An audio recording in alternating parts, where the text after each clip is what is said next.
नमस्कार मित्रों, मैं गणपत पूनिया आप सभी का इस डिजिटल प्लेटफॉर्म में हार्दिक स्वागत, अभिनंदन।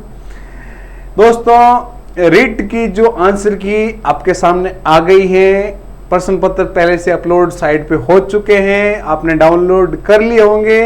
अब आपके सामने कि आंसर की को कैसे मिलाएं, क्योंकि आपका जो प्रश्न पत्र है वो तो वहां जमा हो गया। अब जो आपने साइट पे प्रश्न पत्र डाउनलोड किया था उसमें सीरीज आ रही है अलग अलग, ठीक है ना। लेकिन आपको किसी भी चीज से घबराना नहीं है। प्रश्न के आगे आपको ए बी सी और डी सीरीज दे रखे हैं। आपकी जो सीरीज है उसके अंतर्गत जो पहला क्वेश्चन है वो जो प्रश्न पत्र के अकॉर्डिंग दे रखा है कि आपके उसके हिसाब से कौन सा प्रश्न आ रहा है, 8वां क्वेश्चन आ रहा है, 10वां आ रहा है या 30वां क्वेश्चन आ रहा है, ठीक है ना। आपको उसके अकॉर्डिंग पेपर जो डाउनलोड करके या आप जो आपकी कार्बन कॉपी है उसके अंदर आपको टिक करना है कि ये मेरा 30वां क्वेश्चन है। उसमें आप जाके टिक करो कि हाँ मेरा ऑप्शन सही है या गलत। इस आधार पर आप अपने आंसर की को जांच कर सकते हैं। घबराने की कोई बात नहीं है कि किसी को लगता है कि हाँ मैं पात्रता परीक्षा से थोड़ा दूर हूं तो शायद 1-2 नंबर का नॉर्मलाइजेशन हो सकता है, 1-2 क्वेश्चन डिलीट हो सकते हैं, ठीक है ना। ये रिजल्ट आने के बाद ही तय होगा कि आपके जो 3-4 नंबर या 1-2 नंबर ऊपर नीचे की संभावनाएं बनी हुई है वो रिजल्ट आने के बाद ही हम कह सकते हैं कि इसमें नॉर्मलाइजेशन हुआ या नहीं हुआ है। और आपको लग रहा है कि मेरा ये क्वेश्चन मतलब क्वेश्चन के ऑप्शन इसमें कुछ लग रहा है, संशय लग रहा है कि नहीं ये प्रश्न गलत है, इसका ऑप्शन ये नहीं होना चाहिए या इसका जो सही आंसर है वो इस ऑप्शन के अंतर्गत नहीं है, तो आप उसके ऊपर लगा आपत्ति दर्ज करवा सकते हो। उसके लिए शायद 31 मार्च 2025 लास्ट डेट है, ठीक है। ये बात हो गई आपकी जनरल बात, क्योंकि आज रीट का क्या हुआ, रीट की आंसर की आ गई इसलिए, ठीक है ना। आंसर की आपको कैसे चेक करनी है, जैसा मैंने आपको बताया है उसी अनुरूप आपको चेक करनी है। अब आज हमारा जो टॉपिक चल रहा है शिक्षा मनोविज्ञान के अंतर्गत तृतीय श्रेणी शिक्षक भर्ती परीक्षा का जो सिलेबस है उसमें शिक्षा मनोविज्ञान का जो चैप्टर है उसमें इसी क्लास को हम क्रमबद्ध रूप से आगे बढ़ाते हुए आज हम बात करेंगे शिक्षा मनोविज्ञान के अंतर्गत शिक्षा मनोविज्ञान के क्षेत्र, ठीक है।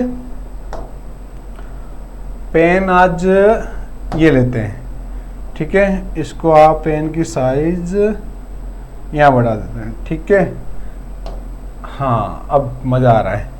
तो बात करते हैं शिक्षा मनोविज्ञान के अंतर्गत कि शिक्षा मनोविज्ञान के क्या क्या क्षेत्र है। हमने कल बात की थी कि बालक के जीवन के लिए शिक्षा मनोविज्ञान का क्या महत्व है, एक शिक्षक के लिए शिक्षा मनोविज्ञान का क्या महत्व, ये सारी चर्चा हमने पिछले वीडियो में कर ली।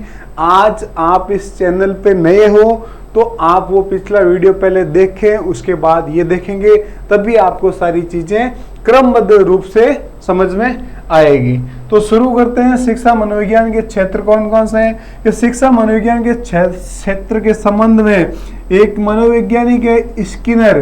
कौन है स्किनर? लिख रहा है कि शिक्षा मनोविज्ञान के क्षेत्र में वह सभी ज्ञान तथा प्रविधियां सम्मिलित हैं। यानी शिक्षा मनोविज्ञान के क्षेत्र में वह सभी ज्ञान तथा प्रविधियां सम्मिलित हैं जो सीखने की प्रक्रिया को अधिक अच्छी प्रकार से समझने तथा अधिक निपुणता से निर्धारित करने से संबंधित है।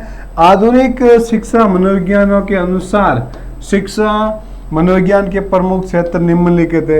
यानी स्किनर क्या कह रहा है कि शिक्षा मनोविज्ञान के क्षेत्र के अंतर्गत वह सभी ज्ञान तथा प्रविधियां को शामिल किया जाता है जो सीखने की प्रक्रिया को अधिक से मतलब आसानी और आपको ज्यादा ज्ञान अर्जित करने के लिए या सही तरीके और अच्छे तरीके से समझने के लिए तथा उसमें और अधिक निपुणता लाने के लिए जो निर्धारित करने से संबंधित है, ठीक है। कौन कौन? जो ज्ञान और प्रविधियां, यानी आपके ज्ञान को और अधिक निपुण बनाने के लिए और अधिक परिपक्व बनाने के लिए उन चीजों का प्रयोग किया जाता है, ठीक है ना। ये किसने कहा? स्किनर ने। ये सीधी परिभाषा आपसे पूछ ली जाएगी तो आप स्किनर को विशेष रूप से शिक्षा मनोविज्ञान के अंतर्गत आप याद रखेंगे, फिर है कि जो आधुनिक शिक्षा मनोविज्ञान के अनुसार जो शिक्षा मनोविज्ञान के क्षेत्र कौन कौन से हैं, ठीक है ना, उसमें सबसे पहला आता है वंशानुक्रम। यानी शिक्षा मनोविज्ञान के माध्यम से हम बालक के जो वंशानुक्रम है, जो पीढ़ी दर पीढ़ी जो चलती आ रही वंशानुक्रम, जो उनके जीन्स के अंतर्गत वो चीजें पाई जाती है, वो वंशानुक्रम के आधार पर हम जांच कर सकते हैं, ठीक है ना। फिर बालक का आता है क्या, विकास, यानी उसका शारीरिक, मानसिक, सामाजिक, सांस्कृतिक, बौद्धिक विकास कैसे किया जाता है, एक शिक्षा मनोविज्ञान के माध्यम से वो सारी चीजें इसके अंतर्गत बताई जाती है, ठीक है। फिर आता है व्यक्तिगत जीवन भिन्नताएं, यानी हर एक व्यक्ति का जीवन एक समान नहीं होता है, हर एक व्यक्ति के अंतर्गत अलग अलग विशेषताएं होती हैं, हर एक व्यक्ति के अंतर्गत अलग अलग खूबियां होती हैं, हर किसी व्यक्ति में एक समान कमियां नहीं पाई जाती हैं। यानी व्यक्तिगत भिन्नता का भी शिक्षा मनोविज्ञान के माध्यम से हम देख सकते हैं कि किस व्यक्ति में कौन सी भिन्नता है, कौन सी उसके अंतर्गत उपलब्धि है, ठीक है।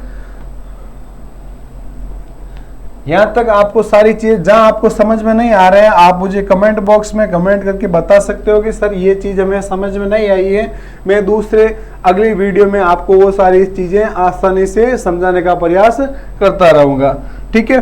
फिर आता है व्यक्तित्व, यानी शिक्षा मनोविज्ञान के क्षेत्र में व्यक्तित्व का भी महत्वपूर्ण योगदान है। एक व्यक्ति का व्यक्तित्व कैसा होना चाहिए, ये शिक्षा मनोविज्ञान के माध्यम से ज्ञात कर सकते हैं, ठीक है। फिर आता है विशिष्ट बालक, ये कक्ष के दौरान अलग अलग बालक समावेशी शिक्षा के, हम जिसे कहते हैं समावेशी शिक्षा। समावेशी शिक्षा में क्या कहते हैं कि एक समान बालक, यानी जो विभिन्नताएं रखते हुए भी एक कक्षा में समान रूप से पढ़ रहे हैं। विशिष्ट बालक जिनको किसी चीज सीखने के लिए और ज्यादा जरूरत होती है, जैसे किसी को कम दिखाई दे रहा है, ठीक है ना, तो उसके लिए चश्मा का प्रयोग किया जाता है। किसी को कम सुनाई दे रहा है तो उसको कक्षा के नजदीक, मतलब ब्लैक बोर्ड के नजदीक बिठाया जाता है, वो विशिष्ट बालकों की श्रेणी में आते हैं। जो सामान्य बालकों से अलग होता है वो होता है विशिष्ट बालक। फिर आता है अधिगम प्रक्रिया, यानी व्यक्ति के जो सीखने के जो क्रम है वो किस प्रकार से ज्ञात किया जाता है, वो शिक्षा मनोविज्ञान के अंतर्गत हम आसानी से ज्ञात कर सकते हैं। तो आपसे सीधा पूछ लिया जाएगा कि निम्नलिखित में से मनोविज्ञान का क्षेत्र है या नहीं है। आपको 3 ऑप्शन दे दिया जाएगा और इसमें एक शब्द जोड़ देगा सामाजिक, क्या, सामाजिक। तो आपको याद रखना है सामाजिक शिक्षा मनोविज्ञान के क्षेत्र में नहीं आता है, ठीक है ना। तो आपको ये क्रम याद रखने हैं, इनके नाम आपको याद रखने हैं, ठीक है। बढ़ते हैं आगे हम।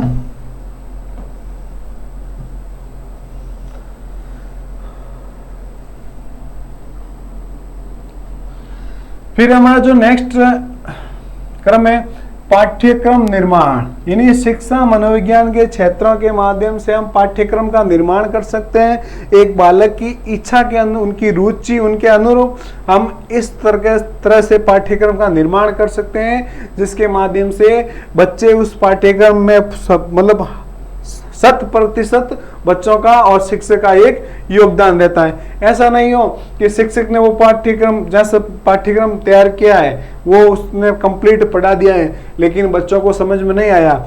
यानी पाठ्यक्रम को इस तरह से तैयार किया जाना चाहिए जिसमें बच्चे खेल में या करके सीखने में भी योग के माध्यम से वो सारी जानकारी हासिल कर सकते हैं, ठीक है। फिर आता है हमारा मानसिक स्वास्थ्य, यानी शिक्षा मनोविज्ञान से खाली ऐसा नहीं है कि बच्चे मतलब व्यवहार का ज्ञान होता है या इसमें ये मानसिक स्वास्थ्य पर भी ध्यान देता है।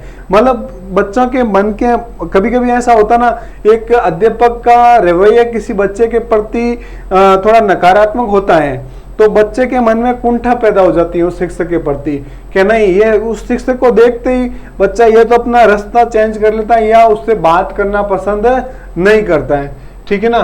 तो उसका जो मानसिक स्वास्थ्य के किस तरह से परिपक्व किया जाता है ये शिक्षा मनोविज्ञान के माध्यम से हम देख सकते हैं। फिर आती है शिक्षण विधियां, यानी आपको शिक्षण कार्य करवाने के लिए कौन कौन सी विधियों का प्रयोग किया जाना चाहिए, कहाँ कहाँ पर कौन सी विधि लागू करनी चाहिए, ये सारी बातें हम शिक्षा मनोविज्ञान के माध्यम से प्राप्त करते हैं। फिर आता है निर्देश और परामर्श, यानी आप किसी कार्य को करवाने के लिए निर्देश दे सकते हो, ठीक है ना। और मुझे किसी कार्य को करने के लिए मैं आपसे परामर्श मांग सकता हूं कि मुझे फलाना फलाना कार्य कर रहा हूं, मुझे इसमें आपके अनुसार इसमें कि मुझे क्या करना चाहिए, आपके अनुसार मुझे राय दी जाए, ठीक है ना। तो आप निर्देश भी दे सकते हो, परामर्श वो भी किसके माध्यम से, शिक्षा मनोविज्ञान के माध्यम से वो हम निर्देश और परामर्श दे तो उस कार्य को हम सही ढंग से कर पाते हैं, ठीक है ना।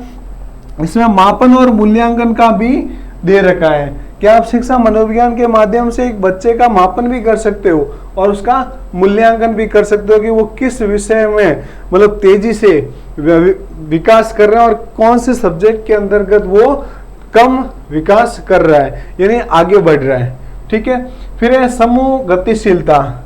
समूह यानी हम 4 या 5 या 10 जो भी हमारा ग्रुप होता है, उस ग्रुप में यदि हम सारी चीजें डिस्कस किस आधार पे करनी चाहिए, कौन सा टॉपिक होना चाहिए, वो सारा मनोविज्ञान के अंतर्गत। और इसमें रिसर्च यानी शिक्षा मनोविज्ञान के अंतर्गत आप किसी टॉपिक के ऊपर रिसर्च भी कर सकते हो, जिसका परिणाम निकालकर आप उस अंतिम छोर पर पहुंच सकते हो जो आपको सत्यता के आधार पर आधारित होता है, ठीक है ना।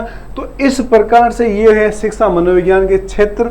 आप में से सीधा क्वेश्चन पूछ लिया जाएगा, निम्नलिखित में से कौन सा शिक्षा मनोविज्ञान का क्षेत्र नहीं है या कौन सा मनोविज्ञान का क्षेत्र है। तो ये आपको क्रमवार आपको ये चीजें याद रखनी है, ठीक है। बढ़ते हैं आगे हम। अब आते हैं हमारा कि मनोविज्ञान के संप्रदाय में और उसका शिक्षा से क्या संबंध है, यानी मनोविज्ञान के संप्रदाय और उनका शिक्षा से क्या संबंध है, ठीक है ना। तो सबसे पहला हमारा जो संप्रदाय आता है वो आता है संरचनावादी संप्रदाय, ठीक है ना। संरचनावादी संप्रदाय, आपको ये जो अब संप्रदाय आपको पढ़ा रहा हूं उसमें से एक क्वेश्चन पूछने की संभावना है 2022-2018 रीट के अंतर्गत इसमें से एक क्वेश्चन पूछा गया है, ठीक है। बढ़ते हैं आगे कि शिक्षा मनोविज्ञान के इस संप्रदाय का प्रतिपादन किसने किया था। तो प्रतिपादन का श्रेय जाता है जर्मन के प्रोफेसर विलियम वुंट को जाता है। किसको? विलियम वुंट को दिया जाता है। उन्होंने अपना पूरा ध्यान चेतना तथा इच्छा के विश्लेषण की ओर लगाया, यानी चेतना और इच्छा की विश्लेषण पर इन्होंने अपना पूरा ध्यान लगाया है। इस कार्य ने मनोविज्ञान के बारे में उसकी विचारधारा को संरचनावाद नाम दे दिया। यानी इन्होंने अपना, किसने? जर्मन के प्रोफेसर है, कौन? William Wundt. तो आपसे क्वेश्चन ये भी पूछ लिया जाए कि संरचनावादी संप्रदाय का जनक या प्रतिपादक कौन है, तो विलियम वुंट है। ये भी क्वेश्चन पूछ सकता है यदि आपको मान लो पेपर इजी हो कि विलियम वुंट कहाँ से है, तो ये जर्मन के एक प्रोफेसर है, ठीक है ना, जिन्होंने संरचनावादी संप्रदाय का प्रतिपादन किया था और उसने अपना पूरा ध्यान कहाँ लगाया था? चेतना और इच्छा के विश्लेषण की ओर, ठीक है। तो इस टॉपिक को क्या दिया? संरचनावाद के नाम से जाना गया है, ठीक है। यहां तक सारी चीजें समझ में आ गई। संरचनावाद का प्रतिपादन किसने किया था? जर्मन प्रोफेसर कौन है? William Wundt. यही आपको याद रखना है। और इन्होंने अपना जो ध्यान कहाँ पे लगाया था? चेतना और इच्छा की विश्लेषण पर इसने अपना ध्यान लगाया, जिसके कारण इसका जो विचारधारा को संरचनावाद के नाम से जाना जाता है, ठीक है। अब हम बढ़ते आगे। वो तो था संरचनावाद, अब यह है कार्यात्मक संप्रदाय, ठीक है ना। ये कहां से है? संयुक्त राज्य अमेरिका। इस चीज को याद रखना, संयुक्त राज्य अमेरिका का मनोविज्ञान के जनक, यानी संयुक्त राज्य अमेरिका में मनोविज्ञान के जनक कौन है? William James. विलियम जेम्स कहाँ के जनक है? तो ये संयुक्त राज्य अमेरिका के मनोविज्ञान के जनक है विलियम जेम्स, ठीक है ना। इन्होंने मनोविज्ञान के कार्यात्मवादी संप्रदाय का जनक माना जाता है। यानी संयुक्त राज्य अमेरिका में मनोविज्ञान का जनक कौन है? विलियम जेम्स, जिसको क्या माना गया है कि मनोविज्ञान के कार्यात्मवादी संप्रदाय का जनक माना जाता है, ठीक है।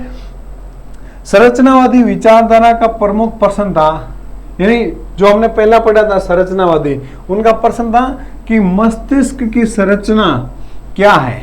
मतलब संरचनावादी विचारधारा के अंतर्गत क्या से प्रश्न पूछे, मतलब इस कार्य को करने से क्या हासिल होगा। तो ये कह रहे हैं कि मस्तिष्क की संरचना क्या है।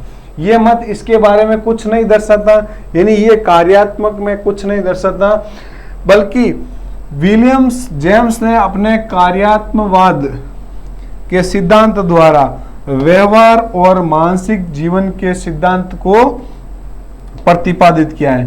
यानी विलियम जेम्स ने कौन सा प्रतिपादित किया सिद्धांत, व्यवहार और मानसिक जीवन के सिद्धांत को प्रतिपादित किया है। इसमें पाठ्यक्रम क्या शामिल है, पाठ्यक्रम, पद्धतियां तथा तकनीकी और मानव व्यवहार की व्याख्या तथा वस्तुनिष्ठ अध्ययन हेतु वैज्ञानिक पद्धतियों की जोरदार वकालत कर शिक्षा प्रक्रिया को प्रभावित किया है। ठीक है ना, यहां तक आपको सारी चीजें समझ में आ गई। देखो सबसे पहले क्वेश्चन इसमें से इस कंटेंट के अंदर पूछा जाता है, संभावना होती है कि संयुक्त राज्य अमेरिका में मनोवैज्ञानिक का जनक कौन था, विलियम्स जेम्स। ठीक है ना, फिर आता है कार्यात्मकवादी संप्रदाय का जनक कौन है, विलियम जेम्स। ठीक है ना, विलियम जेम्स ने अपने कार्यात्मकवाद के सिद्धांत द्वारा व्यवहार और मानसिक जीवन के सिद्धांत, कौन सा सिद्धांत, व्यवहार और मानसिक जीवन के सिद्धांत को प्रतिपादित किया है। इसमें क्या क्या शामिल है, आपसे ये भी पूछ ले जाए कि व्यवहार और मानसिक जीवन के सिद्धांत में क्या क्या शामिल है या क्या क्या शामिल नहीं है। तो शामिल के अंतर्गत पाठ्यक्रम हो गया, पद्धतियां तथा तकनीकें हो गई, और मानव व्यवहार की व्याख्या तथा वस्तुनिष्ठ अध्ययन हेतु वैज्ञानिक पद्धति पर जोरदार वकालत कर इस प्रक्रिया को प्रभावी किया है। ठीक है, अब बढ़ते हम आगे। व्यवहारवादी संप्रदाय, ठीक है ना, संरचनावादी और कार्यात्मकवादी संप्रदाय पूर्णतः विपरीत, यानी ये जो व्यवहारवादी संप्रदाय है ये उन दोनों संप्रदाय के विपरीत अगेंस्ट कार्य कर रहे हैं। कौन, व्यवहारवादी संप्रदाय को जॉन ब्रोडस वाटसन ने प्रस्तुत किया। आपको सीधा सीधा आपको जहां पर भी आपको व्यवहार लिखा मिलता है वहां पर आपको वाटसन का नाम देखने को मिलेगा। आप बिल्कुल आंख मूंद कर ये मान लो, जहां जहां व्यवहारवाद की बात होती है वह 100% किसका नाम आता है, व्यवहारवाद में किसका, वाटसन का नाम आता है। ठीक है ना, तो किसने प्रस्तुत किया, वाटसन ने। उसमें निष्कर्ष निकलता है कि चेतना का संपूर्ण विचार मूर्खतापूर्ण है, यानी चेतना का जो संपूर्ण विचार है जो मूर्खतापूर्ण है। किसने कहा, वाटसन ने कहा। परिणाम स्वरूप व्यवहार के अध्ययन की पद्धति के रूप में व्यवहारवाद अपना ध्यान पूर्णतः प्रत्यक्ष अथवा प्रेक्षणीय दृश्य व्यवहार पर केंद्रित करता है। यानी ये अपना जो ध्यान है पूर्णतः प्रत्यक्ष रूप से ध्यान उस पर केंद्रित करता है, जिससे बच्चों की इच्छा, बच्चों की अच्छी अभिवृद्धि तथा विकास के लिए विद्यालय में उचित शैक्षणिक वातावरण की आवश्यकता पर जोर देकर इसने शिक्षण जगत में क्रांति ला दी। यानी इसने क्या कहा कि ये जो अपना ध्यान है पूर्ण रूप से प्रत्यक्ष या जो देखने लायक जो चीजें हैं उस पर इसने सबसे ज्यादा अपना ध्यान केंद्रित किया है। क्योंकि बच्चों की अच्छी अभिवृद्धि और विकास के लिए क्या जरूरी है कि उचित शैक्षिक वातावरण होना चाहिए। ठीक है ना, और आवश्यकता इसी वातावरण पर जोर देकर इसने शैक्षणिक जगत में इन्होंने क्रांति का स्वरूप प्रतिपादित किया है। ठीक है ना, शिक्षा के क्षेत्र में व्यवहार में परिवर्तन करने अथवा उसे सुधारने के लिए दंड तथा अप्रिय अनुभव आदि के स्थान पर पुरस्कार का उपयोग इसी संप्रदाय की देन है। यानी आप कक्षा कक्ष के अंतर्गत एक बच्चे को क्वेश्चन पूछते हो और मान लो वो जवाब नहीं दे पाता है, तो आप उसको हर बार डांटते हो ना, तो बच्चा जवाब नहीं दे पाएगा, क्योंकि उसको डर लगता है कि क्या पता मैं जो उत्तर दे रहा हूं वो गलत हो जाए और फिर से सर मुझे डांट ना दे। तो इस वाटसन का कहना है कि आप हमेशा उसको दंड ना देकर उसको आप एक बार पुरस्कार या प्रोत्साहन देकर देखें। क्या पता वो अपना जो अंदर जो इच्छा है, जो अंदर दबी हुई चीज है, उसको बाहर निकाल पाए। ठीक है ना। तो वाटसन कह रहे हैं कि दंड तथा अप्रिय अनुभव, यानी आपको ऐसी चीजें नहीं देनी है जो नकारात्मक वातावरण पैदा करे। उसके स्थान पर आप उसको पुरस्कार, ठीक है ना, और उसको पुरस्कार दे सकते हो, उसको समझा सकते हो आप, ठीक है ना। इसके माध्यम से बच्चा मतलब आपके सामने हिचकिचाएगा नहीं, वो उसको जैसा भी उत्तर आता है, कम ज्यादा जो भी आता है, वो आपके सामने प्रस्तुत करने की कोशिश करेगा। ठीक है। तो व्यवहारवाद का जहां पर भी नाम आता है वह वाटसन का नाम आता है, याद रखना। और ये किसके विपरीत है? संरचनावादी और कार्यात्मकवादी संप्रदाय के विपरीत है। क्वेश्चन पूछ लिया जाए व्यवहारवादी संप्रदाय किसके विपरीत है, तो संरचनावादी और कार्यात्मकवादी संप्रदाय के विपरीत है। ठीक है। अब बात करते हैं गेस्टाल्ट संप्रदाय। ठीक है ना। ये भी जर्मनी से है और जर्मनी के अंतर्गत यानी गेस्टाल्ट संप्रदाय का क्या होता है? जन्म होता है, जिसमें कौन कौन से मनोवैज्ञानिक आते हैं? एक तो मैक्स वर्दिमर आता है, कोहलर आता है और कुर्ट लेविन इस संप्रदाय के सुप्रसिद्ध सदस्य थे। इसके इन्होंने क्या कहा, यानी गेस्टाल्ट संप्रदाय के अंतर्गत आप नाम पूछा जाए तो सीधा आपको जर्मन के मनोवैज्ञानिकों को याद करना है, जिसमें से प्रमुख रूप से कौन सा है? एक तो आपका मैक्स वर्दिमर हो गया, कोहलर हो गया और कुर्ट लेविन हो गया। ये 3-4 नाम प्रमुख रूप से गेस्टाल्टवादी संप्रदाय के अंतर्गत पूछे जा सकते हैं। आपको सीधा ये भी पूछ सकता है गेस्टाल्टवादी संप्रदाय के अंतर्गत कौन कौन से मनोवैज्ञानिक है या प्रमुख मनोवैज्ञानिक है। ठीक है। तो इन्होंने क्या है कि कोई व्यक्ति किसी वस्तु को समग्र रूप से देखता है, यानी जैसे मैं इस पेन को समग्र रूप से देखता हूं, मैं सोच रहा हूं कि इसकी डिजाइन कैसी है, कैसे इसके अंतर्गत इंक डाली गई है, ठीक है ना, इसका क्या प्रोसेसर है, कैसे इसकी बनावट की है, ठीक है ना, देखता अथवा ग्रहण करता है। यानी मैं इस पेन को देख के मेरे मन के अंदर जो भी सारे विचार आते हैं वो मैं ग्रहण करता हूं, ना कि इसकी पृथक पृथक इकाइयां अथवा अंगों को संग्रह मात्र के रूप में। यानी वो क्या देखता है? समग्र रूप से देखता है, बल्कि ये मैं इस पेन को देख रहा हूं तो इस पूरे पेन को देख रहा हूं। ऐसा नहीं कि इसकी पेन की निब को अलग देख रहा हूं, बीच सेंटर को अलग देख रहा हूं, लास्ट वाले अलग देख, नहीं, ठीक है ना। तो परिणाम स्वरूप इस वैचारिक संप्रदाय ने विभिन्न अधिगम क्षेत्रों तथा अनुभवों से संबंधित पाठ्यक्रम और विषय वस्तु को पूर्ण रूप से व्यवस्थित करने का मार्ग दिखाया तथा शिक्षण में पूर्ण से अंश की और पद्धति पर जोर दिया। वेरी वेरी इंपोर्टेंट, पूर्ण से अंश की पद्धति का प्रतिपादन किन्होंने किया? तो गेस्टाल्टवादियों के द्वारा किया गया था। गेस्टाल्टवादी कहाँ से है? जर्मन के मनोवैज्ञानिक है। इसके अंतर्गत कौन कौन से नाम आते हैं? तो सबसे पहले आपके सामने मैक्स वर्दिमर आता है, फिर आता है कोहलर और एक और आता है कुर्ट लेविन। इनके अनुसार क्या कहता है कि व्यक्ति या बालक किसी चीज को समग्र रूप से देखता है, ठीक है ना, वो इनको अलग अलग भागों में ना देख रहे, पूरा इसको एक रूप से देख रहे हैं, ठीक है ना। परिणाम क्या होता है कि इन्होंने जो विभिन्न अधिगम क्षेत्र और अनुभव से संबंधित जो पाठ्यक्रम या विषय वस्तु को पूर्ण व्यवस्थित करने का, ऐसा नहीं कि एक पाठ्यक्रम जब पूर्ण होता है जब उसके सारा शुरू से लेकर एंड तक उसका क्रम होता है। ऐसा नहीं हो कि एक पाठ्यक्रम के अंदर 2 चैप्टर अलग दिए, 2 चैप्टर मैथमेटिक्स में डाल दिए, 2 साइंस में डाल दिए, ऐसा नहीं। हिंदी का चैप्टर है तो हिंदी की ही शुरू से लेकर एंड तक हिंदी के ही कंटेंट उसके अंतर्गत आएगा। मनोविज्ञान का तो मनोविज्ञान का ही आएगा।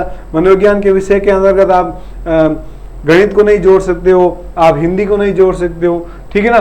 तो इसको एक व्यवस्थित रूप से शिक्षण के पाठ्यक्रम को व्यवस्थित करने का मार्ग किसने दिया? गेस्टाल्टवादी संप्रदाय ने। और इसका जो पूर्ण से अंश की और पद्धति पर सबसे ज्यादा जोर किसने दिया? तो गेस्टाल्टवादियों के द्वारा दिया गया, ठीक है। अब हमारा आता है लास्ट, मनोविश्लेषणवादी संप्रदाय, ठीक है ना। वियना के चिकित्सक है वियना के एक जगह का नाम है वियना, जिसके चिकित्सक है सिगमंड फ्राइड ने मनोविश्लेषणवादी संप्रदाय को जन्म दिया है। यानी इस मनोविश्लेषणवादी संप्रदाय का जन्म किसने दिया, तो सीधा नाम आता है सिगमंड फ्राइड। ठीक है, दिया। इस विचारधारा के जनक फ्राइड ने क्या कहा है कि मनोविज्ञान के क्षेत्र में बिल्कुल नए आयाम प्रस्तुत किए। उनके आयामों में मानव व्यवहार की पूर्णतः, जिसमें चेतन, अर्धचेतन और अचेतन मन की संरचना, दमन की कल्पना, काम विकास आदि शामिल है।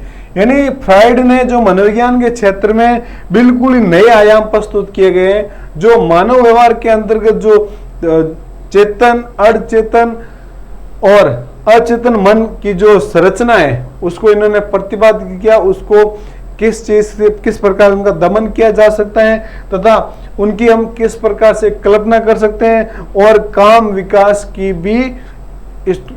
विकास की कल्पना को भी इसने शामिल किया गया है। तो मनोविश्लेषणवादी संप्रदाय से यदि आपसे प्रश्न बनने का चांस है तो सबसे पहले पूछा जाएगा कि मनोविश्लेषणवादी संप्रदाय का प्रतिपादन किसने किया, तो वो है सिगमंड फ्राइड के। ठीक है ना। तो इन्होंने क्या कहा कि इन्होंने मनोविज्ञान के क्षेत्र में नए आयामों का आयामों को प्रस्तुत किया, जिसके आधार पर मानव व्यवहार के अंतर्गत चेतन, अर्धचेतन और अचेतन मन की संरचना, उसका दमन की कल्पना, काम विकास आदि इसके अंतर्गत शामिल हैं। तो आज का हमारा सेशन अब यही खत्म होता है। कल हमारा जो आने वाली क्लास है वो मुख्य रूप से बहुत ही शानदार होगी, क्योंकि शिक्षा मनोविज्ञान के अंतर्गत मनोवैज्ञानिकों का क्या योगदान है, जिसमें महत्वपूर्ण टॉपिक आपसे जो भी 30-35 जो टॉपिक लाइन है वो बड़ी इंपॉर्टेंट लाइन है। कल की क्लास वेरी इंपॉर्टेंट रहेगी, चाहे वो ग्रेड 2 हो, चाहे आप ग्रेड 3 के हो, चाहे लेवल 1 के हो आप, चाहे लेवल 2 के, सब में मनोविज्ञान इसी कक्षा के अंतर्गत से यदि किसी का प्रश्न बनने का चांस है तो वो इसका अंतर्गत से ही आएगा। ठीक है ना। इस वीडियो को आप ज़्यादा से ज़्यादा शेयर करें, लाइक करें, और कोई भी चीज़ आपको समझ नहीं आई तो आप कमेंट बॉक्स में ज़रूर लिखें, ताकि मैं आगे वीडियो में आपको उस समस्या का समाधान कर सकूं। हाँ, आप पूछ रहे थे ना कि टेलीग्राम चैनल, तो टेलीग्राम का लिंक डिस्क्रिप्शन में दे रखा है, डिस्क्रिप्शन में जाके आप टेलीग्राम जोड़ सकते हो। ठीक है ना। इसी आधार पर आज की क्लास हम यही समाप्त करते हैं। बहुत बहुत धन्यवाद।